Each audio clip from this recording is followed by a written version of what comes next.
My wife accidentally airdropped me photos meant for her affair partner. I spent 6 months preparing my response. My wife sent intimate photos of herself to my phone by accident. Photos she meant to send to someone else, someone who wasn't me, someone she was sleeping with behind my back. And that accidental airdrop, that technological glitch that exposed her affair, changed everything. Hey Reddit, this is the story of how one notification during a Tuesday morning meeting revealed that my entire marriage was a lie, and how I spent 6 months methodically preparing to destroy the life my wife had built on deception. I'm Trevor, 34 years old, and what I'm about to tell you will make you reconsider whether you really know the person sleeping next to you every night. You know that moment when your phone buzzes with a notification and your world fundamentally shifts? When something you weren't supposed to see reveals a reality you never imagined existed? That's where this story begins. But to understand how completely Michelle betrayed me, and how that accidental airdrop became the thread that unraveled our entire marriage, you need to understand what we were before that Tuesday morning. I met Michelle 8 years ago when I was 26 and she was 24. I was working as a junior architect at a design firm in Seattle, making about $65,000 a year. Michelle was in her first marketing job at a tech company, making around $48,000. We met at a mutual friend's wedding, hit it off immediately over shared interest in travel and modern architecture. Started dating within a month. Michelle was smart, ambitious, creative. She had this energy about always planning the next adventure, always thinking about career advancement, always pushing us both to be better versions of ourselves. She talked about making partner at her firm someday, about traveling to every continent, about building a life filled with experiences rather than obligations. I loved her vision, her drive, her refusal to settle for mediocrity. We dated for 3 years. During that time, I advanced in my career, promoted to project architect at $85,000, then senior project architect at $95,000. Michelle climbed too, moving from marketing coordinator to marketing manager, her salary growing to $65,000. We were both focused on our careers, both building toward futures we envisioned. At 4 years of dating, I proposed, took her to Vancouver where we'd had one of our best early trips together. Proposed at sunset overlooking the water. She said yes enthusiastically, posted photos immediately, started planning a wedding that would be modern, sophisticated, and memorable. We got married when I was 30 and she was 28. Beautiful wedding at a contemporary art gallery. About 150 guests, reflecting both our aesthetic sensibilities. No traditional elements. We wrote our own vows, had a friend officiate, focused on making it uniquely ours rather than following convention. One key decision we'd made together: no children. Neither of us wanted kids. We were both career-focused, valued our freedom, wanted to be able to travel and pursue opportunities without the constraint of parenting. Michelle was particularly vocal. "I'm not giving up my career trajectory to raise kids," she'd said early in our relationship. "I've seen too many women get sidelined professionally because of motherhood. That's not going to be me. I want a partner, not a family." I felt the same way. Kids weren't part of my vision for my life. I wanted to focus on architecture, on design, on building a career and relationship that fulfilled me without the added complexity of children. That decision, to remain child-free, meant our marriage was just us. No kids to buffer tension, no external focus to distract from our relationship dynamics. It was pure partnership, which worked beautifully when we were connected and would prove devastating when we weren't. The first 4 years of marriage were good. We both advanced in our careers. I made associate principal at my firm with a salary of $115,000. Michelle became senior marketing manager making $72,000. We bought a modern townhouse in Capitol Hill that we renovated together, combining our architectural and design sensibilities. We traveled frequently: Japan, Iceland, Portugal, Argentina. We had an active social life, interesting careers, a relationship that seemed enviable to our friends. But around year 5 of marriage, things started shifting. Subtle changes that individually seemed insignificant but collectively suggested something fundamental had changed. Michelle became obsessed with her appearance in ways she hadn't been before. She'd always been attractive and put together, but suddenly she was spending hours at the gym, buying expensive activewear, talking constantly about fitness goals. "I want to feel good about myself," she'd say when I'd comment on the new $300 leggings or the personal training sessions she'd started. She became more secretive with her phone, would angle it away from me when texting, would take calls in other rooms, would always have it face down on tables. When I'd ask who she was texting, she'd say, just work stuff, or coordinating with friends. She started going out more. Girls' nights that happened twice a week, lasting until midnight or later. When I'd ask where she'd be vague. Just at a bar downtown, or we went to that new place on Capitol Hill. Never specific locations, never inviting me to join occasionally, just this separate social life I wasn't part of. Our sex life diminished. Michelle was always too tired, or too stressed from work, or not in the mood. When we did have sex, she seemed distant, disconnected, like she was physically present but mentally elsewhere. I noticed all of this but didn't know what to make of it. People change. Marriages go through phases. Maybe we were just in a low period that would pass. I was busy with work, managing multiple major projects, working 50, 60 hours per week. Maybe Michelle was just finding her own interests and outlets while I was occupied. That seemed normal enough. But then came that Tuesday morning 6 months ago, the morning that changed everything. I was in a design review meeting with 3 colleagues, presenting plans for a mixed-use development project. My phone was on the conference table, silenced but visible. Around 10:30 a.m., I noticed my screen light up with a notification. AirDrop. Michelle's iPhone would like to share 3 photos. I glanced at it, confused. Michelle was at work. Why would she be airdropping me photos during the workday? Maybe something funny she wanted to show me, or design inspiration for our kitchen remodel we'd been discussing. The notification showed the default airdrop setting I'd enabled months ago, except from contacts automatically. Because Michelle was in my contacts, the photos downloaded without me having to approve them. The first thumbnail image appeared on my lock screen. My blood went cold. It was Michelle, in lingerie I'd never seen, posed suggestively. The kind of photo you send to someone you're being intimate with, not your husband during a random Tuesday morning. My colleague was still presenting. I grabbed my phone quickly, hoping no one else had seen the thumbnail. My heart was pounding. I stepped out of the conference room, mumbling something about an urgent call. In the hallway, I opened my phone with shaking hands. 3 photos, all of Michelle, all in that same black lace lingerie, all posed provocatively in what I immediately recognized as our bedroom. Our bed, the room we shared. She was photographed in ways that were meant to entice, to seduce, to create desire. But these photos weren't for me. They couldn't be. If she wanted to send me intimate photos, she'd text them. AirDrop was what happened when you accidentally selected the wrong recipient because they were physically nearby, which meant Michelle had tried to send these photos to someone else, someone whose device was close enough to hers that it appeared in her AirDrop options, and she'd accidentally selected my name instead. I felt physically ill, leaned against the hallway wall, trying to process what I was seeing. My wife, in our bedroom, taking intimate photo, meant for someone who wasn't me. I checked the photo metadata. All 3 taken yesterday afternoon, Monday, the day I'd been at the office until 7 p.m., the day Michelle had texted me saying she was working from home and would probably be pretty focused, so might not respond to messages quickly. She'd been home alone, taking intimate photos, in lingerie I'd never seen her wear, to send to someone else. I went to the bathroom, locked myself in a stall, and tried to breathe. Tried to think, tried to find an innocent explanation. Maybe it was for me, maybe she was surprising me later. No, you don't airdrop surprise photos. You text them with a flirty message.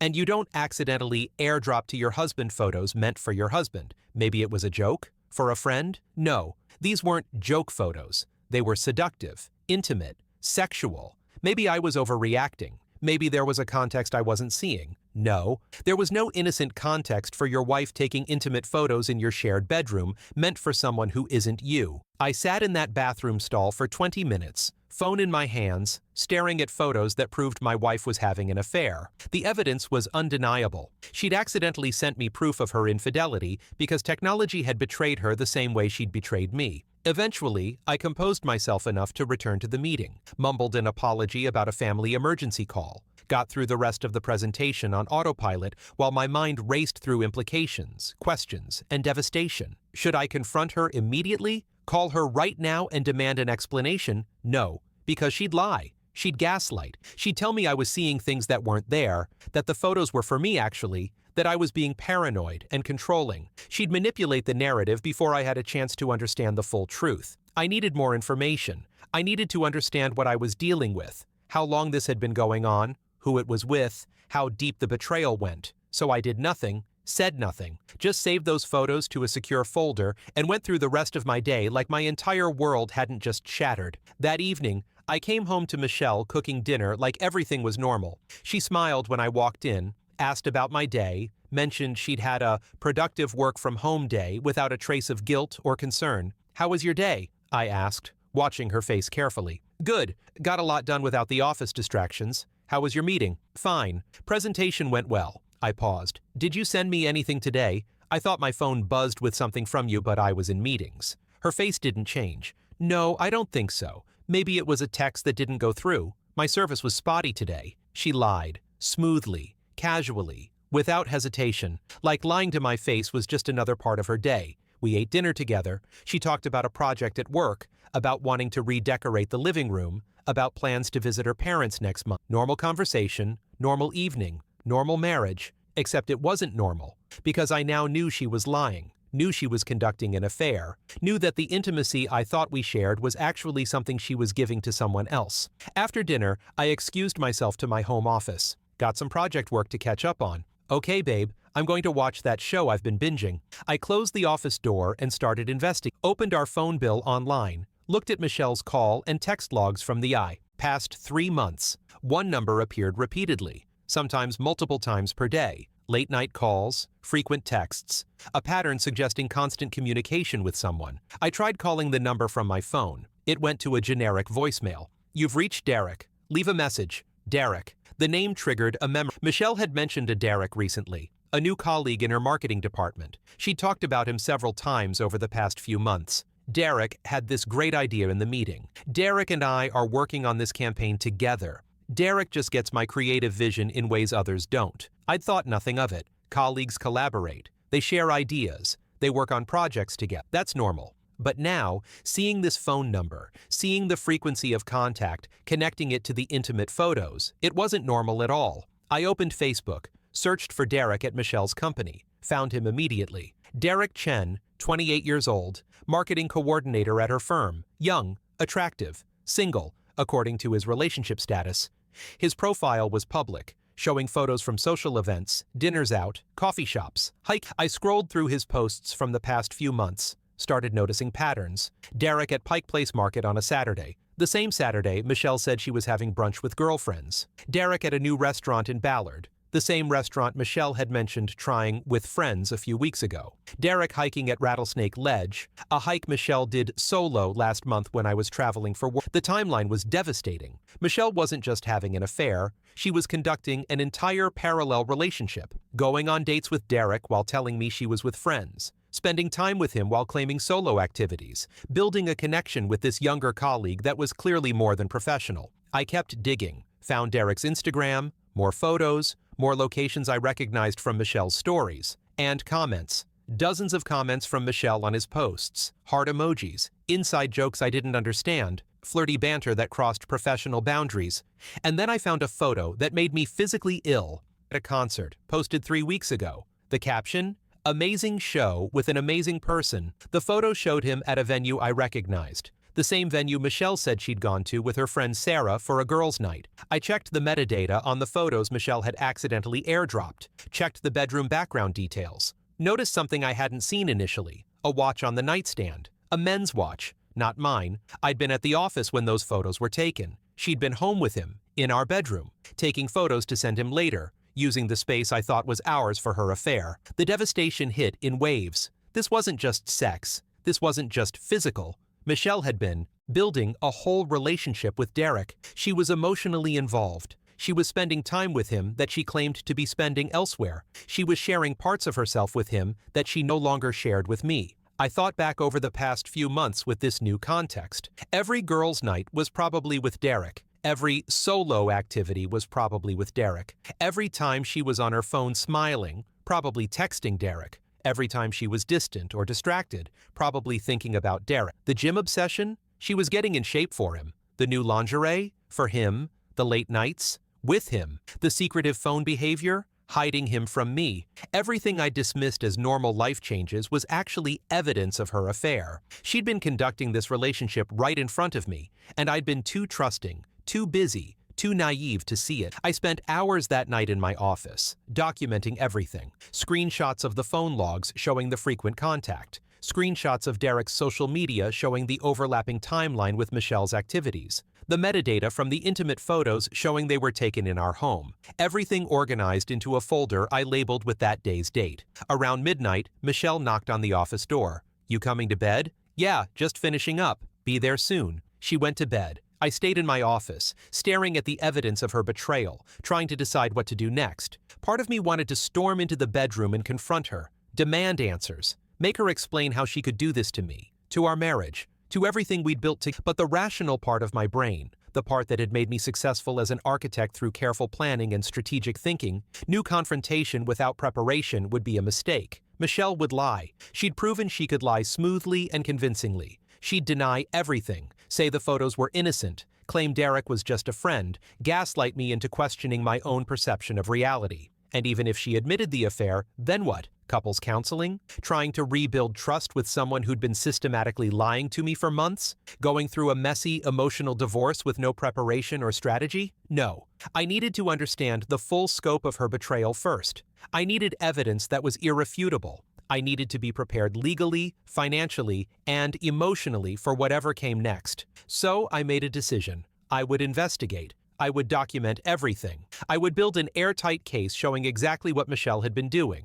And when I had everything I needed, I would act. But until then, I would pretend everything was normal. I would be the loving, trusting husband Michelle thought I was, the oblivious partner who didn't notice her affair, who didn't see the signs, who was too focused on his career to pay attention to his marriage. I would give her the rope to hang herself with, and I would document every inch of it. Over the next few weeks, I became a detective in my own marriage, started paying closer attention to Michelle's patterns, her stories, her behavior, the gym excuse. I started noticing she'd leave for the gym at 6 p.m. and return at 9 p.m. 3 hours for a workout? I looked up her gym's hours. They closed at 9 p.m., so she was either there until closing time every single day, or she was going somewhere else. I created a fake Instagram account, generic profile, no personal information, just enough to follow local accounts and appear legitimate. I used it to track Derek's posts in real time without him knowing I was watching, and I started finding Michelle's stories increasingly implausible. She said she was having dinner with her friend Jenny one Thursday. I texted Jenny later, "Hey, said you guys had such a good time at dinner last night." Jenny's response, "We haven't had dinner in weeks, but we should plan something soon." Michelle was lying, consistently, about where she was, who she was with, what she was doing. One evening, I noticed a shopping bag in her car, looked inside while she was in the shower. A men's watch. Expensive. Around $800 based on the brand and model. I photographed the receipt, dated from earlier that week. My birthday had passed 2 months ago. Our anniversary wasn't for another 4 months. There was no occasion for Michelle to be buying an expensive men's watch unless it was a gift for someone else. For Derek, she was spending our joint money, we had combined finances, to buy gifts for her affair partner. The financial angle hadn't occurred to me before. I logged into our credit card accounts that night, started going through charges from the past 6 months, found patterns that made me sick. Hotel charges. Downtown Seattle hotels on nights Michelle claimed to be at work functions or girls' night. $300, $400 per stay. 4 different occasions over 3 months. Restaurant charges. Expensive dinners for 2. On nights, Michelle said she was eating with friends or working late. A weekend trip to Napa Valley 3 months ago. Michelle had told me it was a work conference. Showed me an agenda, talked about professional development sessions she'd attended. I'd believed her completely, but looking at the credit card charges now, I saw the hotel was too expensive for a corporate booking. The restaurant charges were too personal. The spa treatment for 2 was definitely not work-related. She'd taken a romantic weekend trip with Derek, used our joint credit card to pay for it, told me it was for work, and I'd believed her because I trusted her. I added up the charges. Over $8,000 in 6 months spent on her affair, hotels, dinners, gifts, travel, all funded by our joint accounts. Money we'd saved together being used to subsidize her relationship with another man. The financial betrayal somehow hurt almost as much as the emotional and physical betrayal. She wasn't just cheating on me, she was making me pay for it. I documented every charge,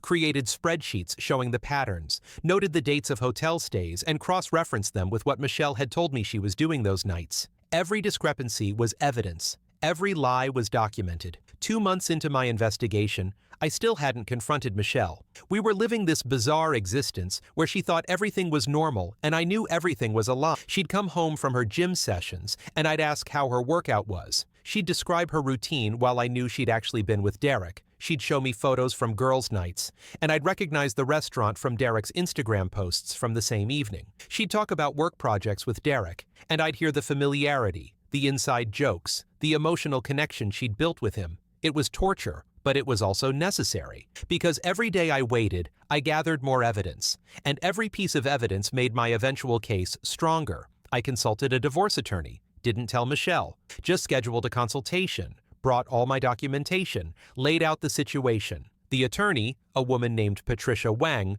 reviewed everything carefully. This is extremely well documented. The photos she accidentally sent you, the credit card charges for hotels and gifts, the overlapping timelines between her claimed activities and his social media posts. This is a strong case for infidelity. What does that mean for divorce proceedings? Washington is a no-fault divorce state, so technically infidelity doesn't impact the legal divorce itself, but it absolutely impacts negotiation. Judges may consider her use of marital funds for the affair when dividing assets. The fact that she spent over $8,000 of joint money on hotels, gifts, and trips with her affair partner is significant. What about spousal support? You both work. Your incomes are fairly comparable. You make about $40,000 more per year, but she's employed full-time and capable of supporting herself. Given the affair and the financial misconduct, I'd say chances of you paying spousal support are minimal. We'd argue that her choices, conducting an expensive affair on joint funds, forfeit any claim to your continued financial support. What do I need to do? Keep documenting. The more evidence, the better. And when you're ready to file, we'll be prepared to demonstrate exactly what she's been doing and why you deserve a favorable settlement. I also consulted a forensic accountant, showed them the credit card records, asked them to analyze the spending patterns and calculate total costs. Their report came back with detailed breakdowns. $8,247 in suspicious charges over 6 months, enough for hotels, 4 overnight stays at $350 $400 each. Dinners, approximately 15 to 20 meals at upscale restaurants averaging $150 to $200. Gifts, the watch plus other smaller purchases, and the Napa trip, $2,800 total, including hotel, meals, and activities. The forensic accountant also noted something I hadn't considered. If Michelle was using joint funds for her affair, there might be other hidden expenses. They suggested getting access to her personal credit cards and bank accounts to see if there were additional charges I didn't know about. 3 months into my investigation, I was ready to confront Michelle. I had overwhelming evidence. I had legal counsel. I had financial documentation. I had a strategy. But then something happened that changed my approach entirely. I was having coffee with an old college friend, Marcus, who worked in HR at a large tech company. Mentioned casually that I was dealing with some marriage issues, didn't go into details. Marcus asked what kind of company Michelle worked for. Tech marketing. She's a senior marketing manager. Why? Does her company have policies about workplace relationships? I don't know. Why would that matter? Because if she's involved with someone she supervises, that's a huge HR violation. Most companies have strict policies about romantic relationships between supervisors and direct reports. It's a liability issue. Concerns about favoritism, hostile work environment, abuse of power. I'd never thought about the professional dimension. She's a senior marketing manager. The guy she's involved with is a marketing coordinator. Marcus's eyes widened. Then she's his supervisor. That's definitely a violation. If her company finds out,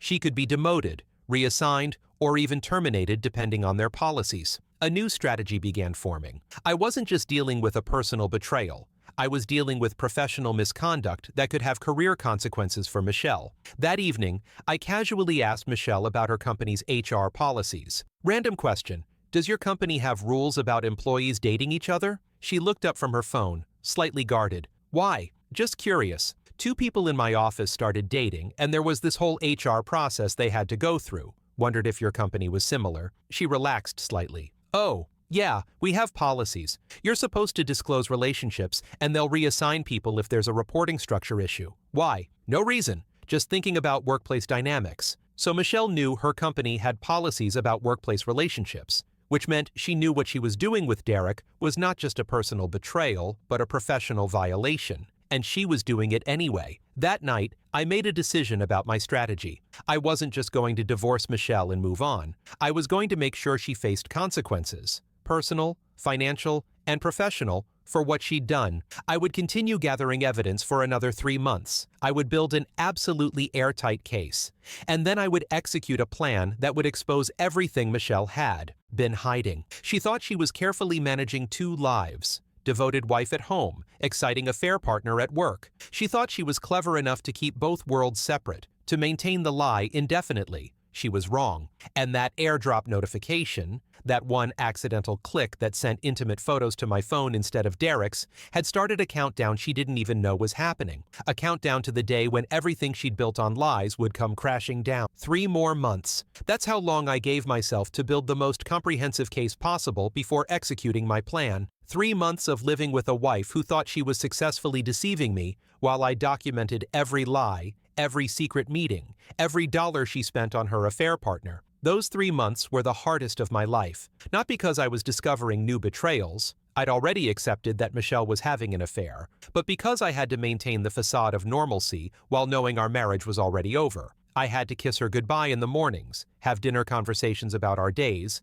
sleep next to her at night, all while knowing she was living a double life. The first major addition to my evidence came when I hired a private investigator. Patricia, my attorney, recommended someone discreet and professional. "You have circumstantial evidence and financial records," she said, "but photographic documentation of them together will eliminate any possibility of Michelle claiming it was just an emotional affair or that you're misinterpreting things." The PI's name was James Rodriguez, a former police detective who'd transitioned to private investigation. I met him at his office, showed him everything I'd compiled, the photos, the credit card records, Derek's social media, the phone logs. "This is thorough," James said, clearly impressed. "You've done most of my job for me. What split do you want me to document?" "I want photos of them together. I want proof that this is physical, not just emotional. I want evidence that's undeniable in court and to anyone who sees it." "Understood. I'll need her schedule, his schedule, and your authorization to surveil both of them." I provided everything. Michelle's typical routines, when she claimed to be at the gym, when she had late work nights, when she scheduled girls' nights. Derek's patterns based on his social media posts. Likely meeting locations based on the credit card charges. James started surveillance the following week. Within 10 days, he had what I needed. Photos of Michelle and Derek meeting at a downtown hotel, entering together at 6 p.m., not leaving until 9:30 p.m. Michelle's car parked in the hotel garage. The same nights she told me she was at the gym. Photos of them having dinner at an upscale Italian restaurant, sitting close together, holding hands across the table, kissing. The date stamp showed a Wednesday evening when Michelle claimed she was having dinner with her college roommate who was visiting Seattle. Photos of them hiking together at Discovery Park.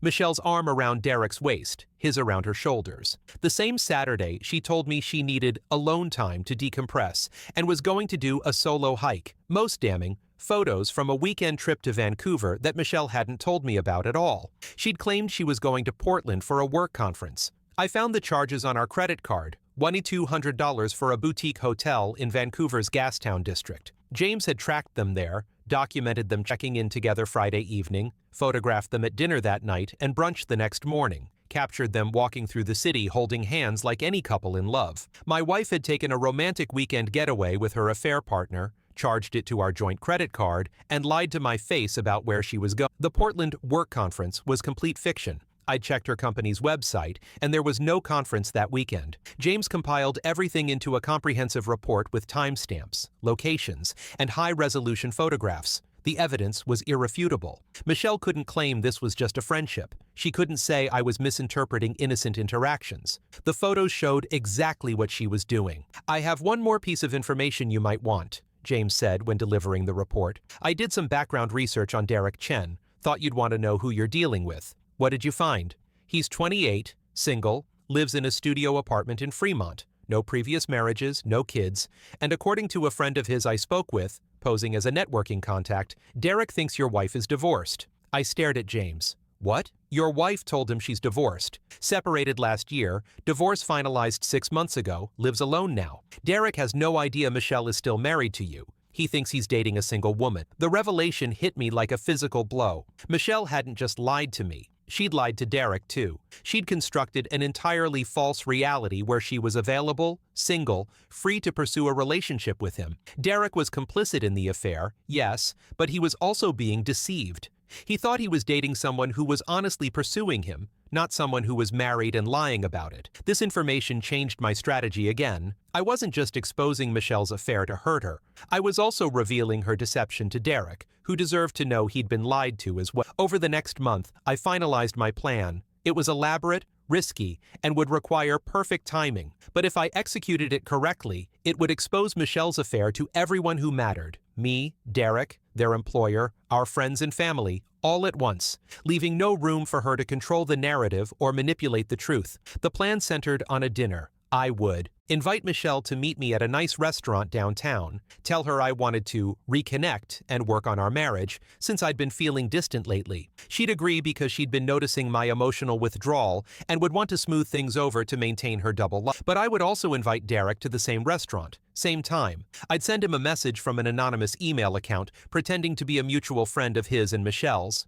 suggesting they all meet up to celebrate a project they'd completed together. Something innocuous that wouldn't raise suspicion. When both Michelle and Derek arrived, separately, both confused but not alarmed, I'd have my moment to reveal everything I knew, in public, with witnesses, in a controlled environment where emotions couldn't escalate to violence or destruction. I'd present the evidence, show them both that I knew about the affair, had documented it comprehensively, and was filing for divorce. I'd reveal to Derek that Michelle had been lying to him about being single, and I'd inform them both that I was filing a complaint with their HR department about the inappropriate supervisor-subordinate relationship. Everything would come crashing down at once. No chance for Michelle to get her story straight or convince Derek to lie for her. No opportunity for damage control or narrative management. Just brutal, undeniable exposure of everything she'd been hiding. The logistics took careful. I chose a restaurant that was public but not too crowded. Enough ambient noise that our conversation wouldn't be overheard by every table, but enough witnesses that Michelle couldn't make a scene. I reserved a table in the corner with 3 chairs. I brought physical copies of everything. The photos, the credit card records, the PI's report, the divorce papers I'd had drawn up. I sent Michelle a text 2 weeks before the planned confrontation. I feel like we've been disconnected lately. Can we have dinner next Friday at Altura? Just us? Talk through things? Reconnect. I want to work on us. She responded within minutes. That sounds really nice. I've been feeling the distance too. Yes, let's do it. 7 p.m.? See you then. She had no idea what was coming. Thought I was the oblivious husband trying to salvage a marriage he didn't realize was already destroyed. She probably felt a little guilty, a little relieved that I wanted to work on us rather than questioning her. Maybe she was even planning to break things off with Derek to focus on our marriage, or at least that's what she'd tell herself to feel better about her choices. I sent Derek the invitation through an anonymous email the week. Hi Derek, I'm a mutual friend of yours and Michelle Harrison's. She's mentioned you work together and have become close friends. A few of us are getting together next Friday at Altura at 7 p.m. to celebrate your recent project success. Michelle wanted it to be a surprise, so don't mention it to her. Hope you can make it. See you there. I held my breath waiting for his response. Would he think it was suspicious? Would he verify with Michelle?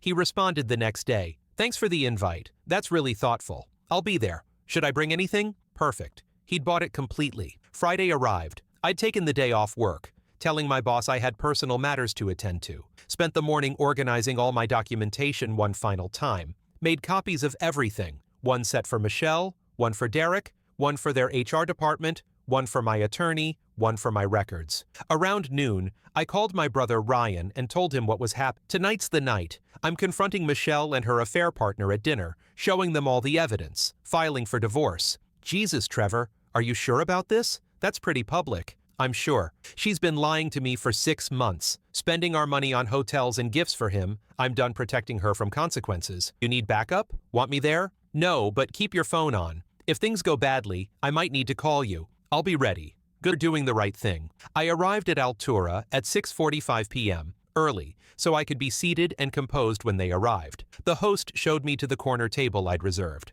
3 place settings. I arranged my folders of evidence next to my seat, out of sight but easily accessible. At 6:55 p.m., Derek arrived. He looked around the restaurant, clearly looking for familiar faces. I waved to him.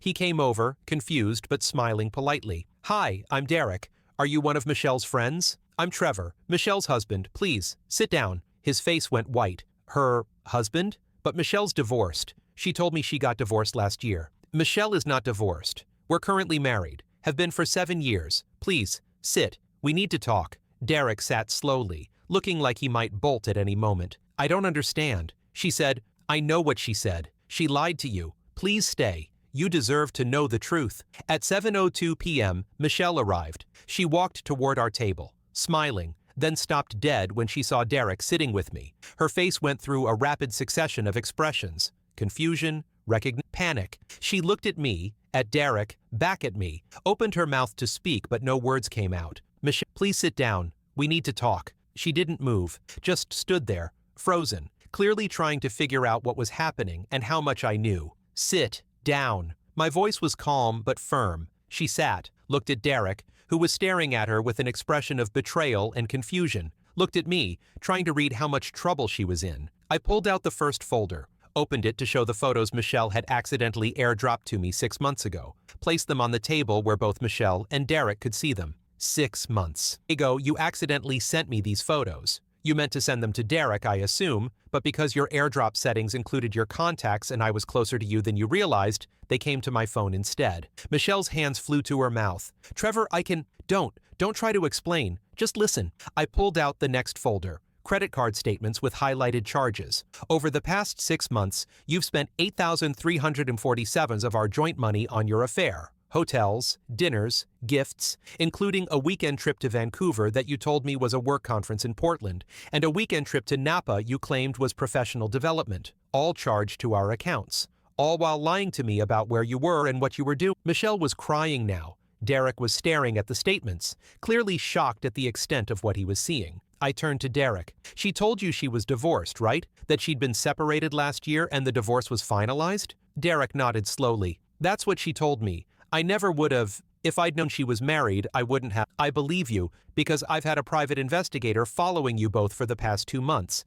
And from everything we observed, you genuinely believed she was single. You weren't trying to hide your relationship. You posted about dates on social media, you took her to public places, you acted like a normal couple because you thought that's what you were. I pulled out the PI's report, photos of them together at the hotel, at restaurants, hiking in Vancouver, showed them to both of them. Michelle, you didn't just cheat on me. You lied to Derek about your entire situation. You constructed a false reality where you were available and single. You manipulated both of us. Derek looked at Michelle with disgust. You told me you were divorced. You showed me photos of your new apartment that you moved into after separating. You talked about how hard the divorce was, how you were rebuilding your life. All of that was lie? Michelle was sobbing too hard to respond, just sat there with tears streaming down her face, looking between us, unable to defend herself against the evidence. I pulled out the final folder. Divorce papers. These are divorce papers. I'm filing on Monday. The grounds include adultery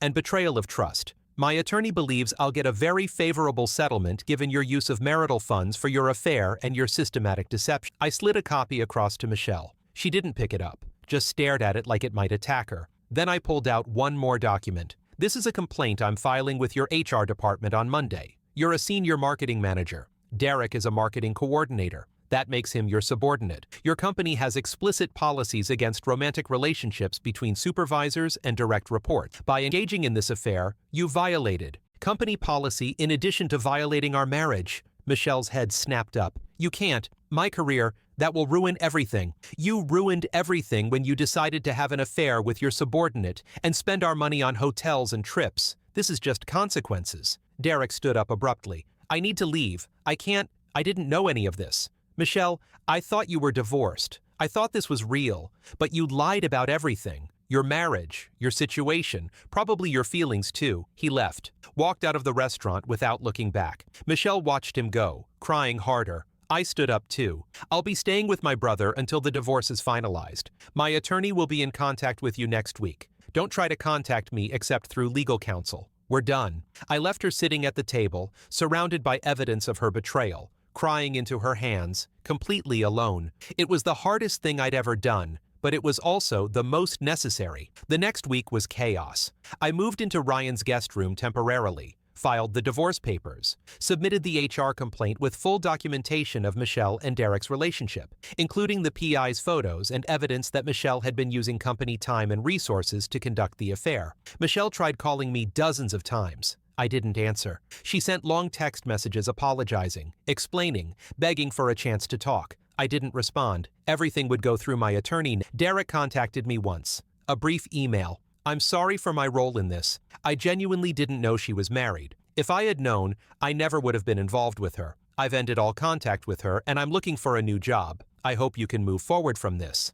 I appreciated his apology. Even though he'd still been sleeping with my wife, at least he'd had the integrity to apologize once he knew the truth. The HR investigation at Michelle's company moved quickly. Within 2 weeks, they'd completed their review. Michelle was demoted from senior marketing manager to marketing manager, reassigned to a different department, and given a formal reprimand that would be in her permanent file. Derek was not disciplined. The investigation found that he'd been genuinely unaware of Michelle's marital status and had not initiated the relationship, but he was reassigned to a different team as well. Michelle's demotion came with a $15,000 pay cut. Her new salary of $57,000 instead of $72,000 meant she'd be struggling financially, especially once she had to find her own apartment and pay her legal fees. The divorce proceedings took 4 months. Michelle tried to fight for a more equitable asset split, claiming the marriage ended due to mutual incompatibility rather than her affair. My attorney destroyed that argument with the evidence.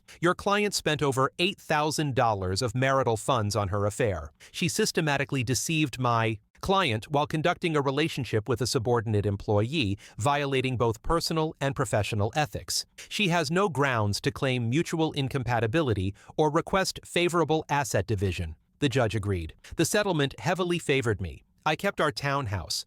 Michelle would have to buy out her equity share, but on terms favorable. We split our savings, but the court deducted the $347 she'd spent on the affair from her share as reimbursement to me. No spousal support awarded. Michelle worked full-time, and her financial hardship was self-created through her choices. Michelle tried to appeal, claiming the settlement was unfairly punitive. The appeal was denied. She was stuck with the judgment. 6 months after that confrontation at Altura, I was divorced, living in our townhouse alone, rebuilding my life piece by piece. The first few months were hard, not because I missed Michelle, I'd mourned the marriage long before it officially ended, but because I had to reconstruct my sense of identity. I'd been married for 7 years, with Michelle for 10 total. That was a significant portion of my adult life. Learning to be single again, learning to trust again, learning to envision a future that didn't include her. All of that took time and effort. I went to therapy, found a counselor who specialized in betrayal trauma and divorce recovery, spent months working through my feelings, anger, grief, betrayal, loss, relief, hope, all of it jumbled together in complicated ways that required professional help to untangle. 1 year after the divorce, I was in a much better place. I'd redecorated the townhouse, making it fully mine instead of half hers. I'd advanced to partner at my architecture firm, focusing my energy on career development since I didn't have a marriage demanding my attention. I'd started dating again, nothing serious yet, just meeting people, remembering how to connect without the baggage of betrayal. Through mutual friends, I heard occasional updates about Michelle. She'd struggled professionally after the demotion and formal reprimand. Had applied for positions at other companies, but the reference checks always revealed the circumstances of her departure from her previous role. She was still working at the same company, in her diminished position, making less money than she had before. She'd tried dating, but it hadn't gone well. Men would Google her name and find references to the HR scandal. Someone had leaked details to a local business blog that covered tech industry gossip. Her reputation was permanently damaged. Derek had moved to Portland and taken a job at a different company. I hoped he'd learned from the experience, that he'd be more careful about verifying information from future partners. He'd been a victim of Michelle's deception too, even if he'd been complicit in the betrayal. 2 years after the divorce, I met someone, Jennifer, a project manager at a construction company I worked with. We connected over shared interests in design and architecture, started dating slowly, carefully, both of us bringing trust issues from previous relationships. I told her about Michelle on our 4th date, the whole story, the accidental airdrop,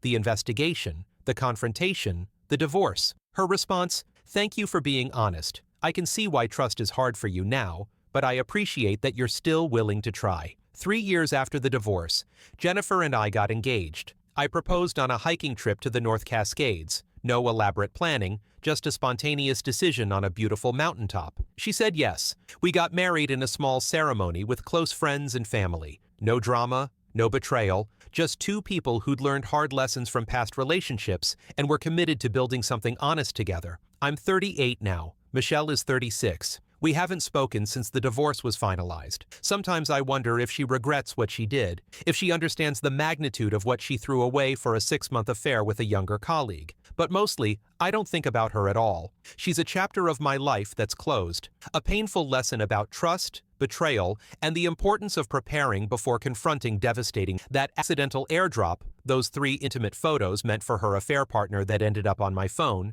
changed the trajectory of my entire life. In the moment, it felt like my world ending, but looking back now, it was actually the beginning of something better, because I learned that I could survive betrayal. I could systematically gather evidence, make strategic decisions, and protect myself legally and financially while processing emotional devastation. I could rebuild my life into something authentic rather than continuing to live in a marriage built on lies. Michelle's mistake, that one moment of technological failure that exposed her affair, cost her everything: her marriage, her career advancement, her reputation, her relationship with Derek, all destroyed because she accidentally clicked the wrong name in her airdrop menu. And me? I lost a marriage that had already been destroyed by deception, but I gained clarity, strength, self-respect, and eventually, a relationship with someone who actually values honesty. Sometimes the worst moments of your life are actually the catalysts for the best things that come after. That accidental airdrop destroyed my marriage,